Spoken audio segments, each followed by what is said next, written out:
moving school online only after the April break. We will keep a constant eye on the data, on case numbers, hospital capacity, and ICU admissions to determine when we can get kids back in the classrooms.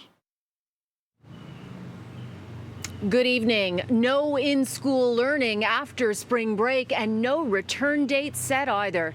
It is another last-minute pivot from the Ford government. We know that the more COVID spreads in our communities, the more likely it is to get into the schools. Even though the government says it's important to keep children in school for their mental health, it's closing them again due to rising COVID cases. More than 4,000 today and another record set with 619 patients in ICU. Just yesterday, the education minister said schools would reopen after the spring break. Today was a sharp turnaround, but he insisted again they have been safe. Prior to the April break, more than 99% of students and staff did not have an active case of COVID-19. But schools have been seeing increasing cases. 27% now have an active COVID case, with 858 new cases today in the 0 to 19 age category. That's 300 more than January's second wave peak for this age group.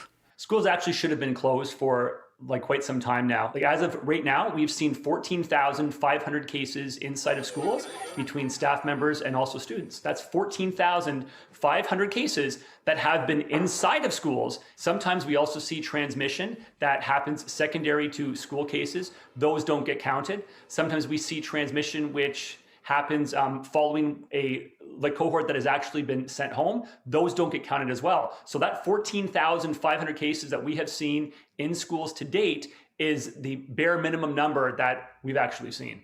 The opposition is calling for the education minister to be fired and putting the blame squarely on the premier. I think what we all realize and what we all know is that Doug Ford walked us right into this school shutdown with his eyes wide open. There are things that he could have and should have been doing. Childcare for non-school-age children will remain open. Cases in childcare, though, have been rising as well, prompting concerns from staff. And this is another sharp pivot from the government. Last week, it enacted a stay-at-home order 6 days after saying it would not.